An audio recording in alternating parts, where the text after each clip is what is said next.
Hey there, Sacramento homeowners. If you're thinking about selling your home this spring, let me stop you right there because I have something you absolutely need to know before you list. Spring is historically the best time to sell a home. More buyers, better curb appeal, and if done right, a faster sale with a better price. But here's the thing, 2025 is different. The Sacramento market is shifting. Competition is growing, and buyers are being more selective than ever. So, how do you stand out? How do you get top dollar for your home without it sitting on the market for months? Well, today I'm going to walk you through everything that you need to do to sell your home successfully this spring. We're going to talk about the market trends, pricing strategies, home prep, marketing techniques, negotiation tactics, and closing strategies that will get your home sold quickly and profitably. By the end of this video, you'll know the exact step-by-step process that top agents are using to help their sellers win in this exact market. So, whether you're a first-time seller or a seasoned pro, you'll walk away today with a clear game plan. Oh, and before we jump in, if you find this content helpful, hit that like button and subscribe for more Sacramento real estate insights. Okay, so let's dive in. The first topic I want to cover is how to price your home strategically. So let's talk pricing. Because if you get this wrong, nothing else really matters. The biggest mistake sellers make? Overpricing. Look, I get it. You love your home, you've put a lot into it, and it feels like it's worth more. But here's the truth. Buyers don't care what you think your home is worth. They care about what the market says it's worth. Overpriced homes sit on the market longer, require price drops, and often sell for less than they would have if priced correctly from the start. So, how do you price it right? First, we'll look at recent comparable sales in your neighborhood. Not what's listed, but what's actually sold. That's your best indicator of value. You'll also want to consider psychological pricing. Ever notice how things are priced at $499,999 instead of $500,000? It's not an accident. It works. That $1 difference makes buyers feel like they're getting a better deal. Okay, so then you want to price it to create demand. In competitive markets, sometimes pricing slightly below the market value sparks multiple offers, which can drive your final price even higher. So let's talk about marketing tactics that work. Pricing is step one, but if no one sees your listing, it doesn't matter. This is where marketing comes in.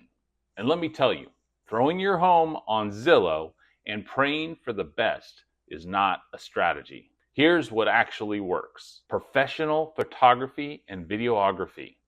This is a non-negotiable.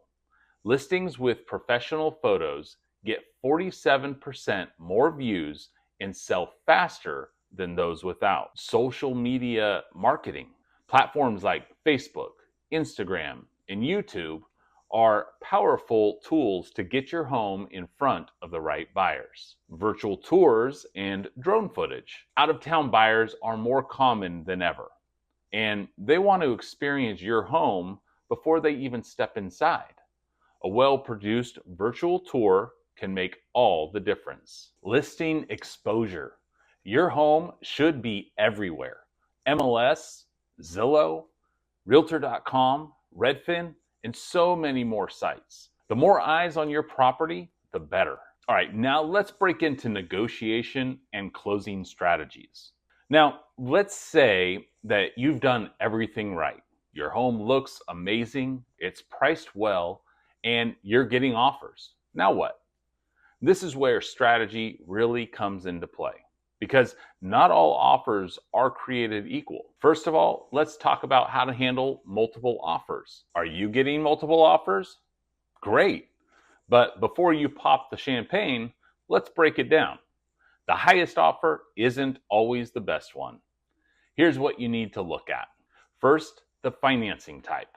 A cash offer is strong because it removes financing risk.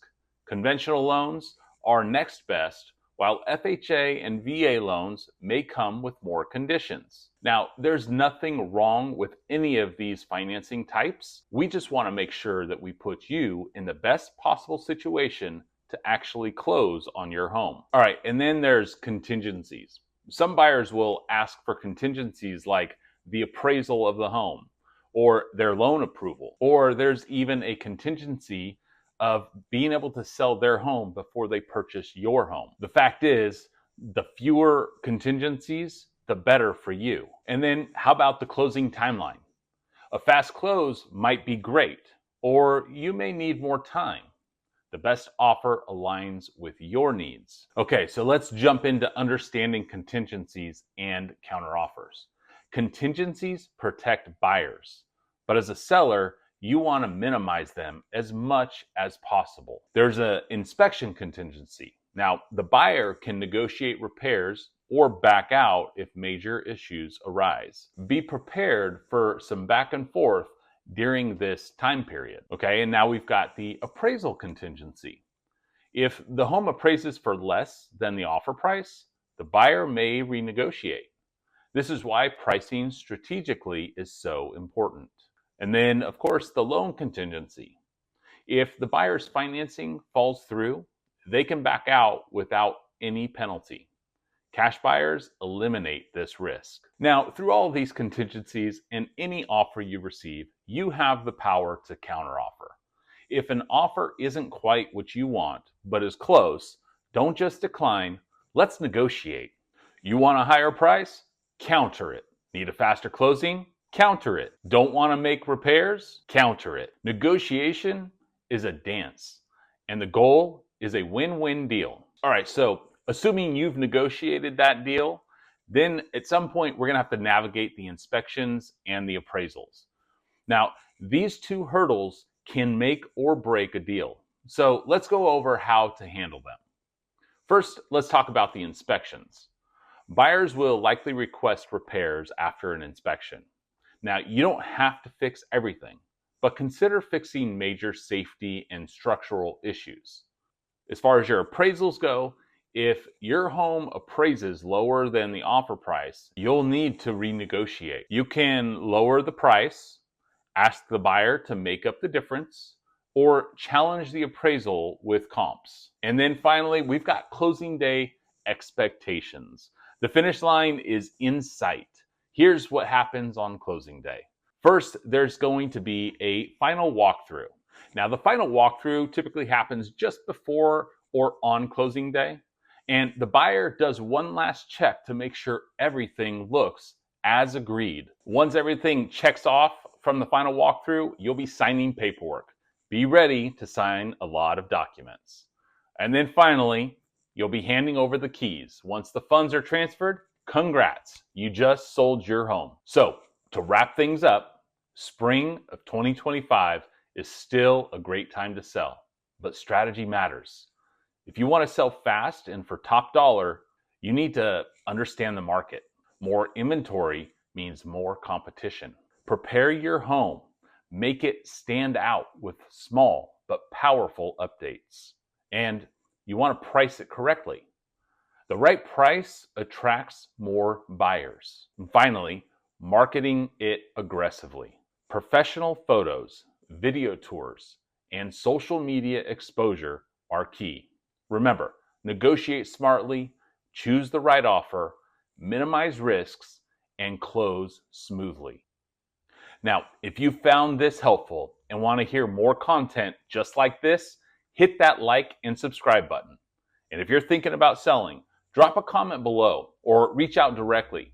And as always, remember, a single smile is infectious. It can spread joy and cover a mile. We'll see you in the next one.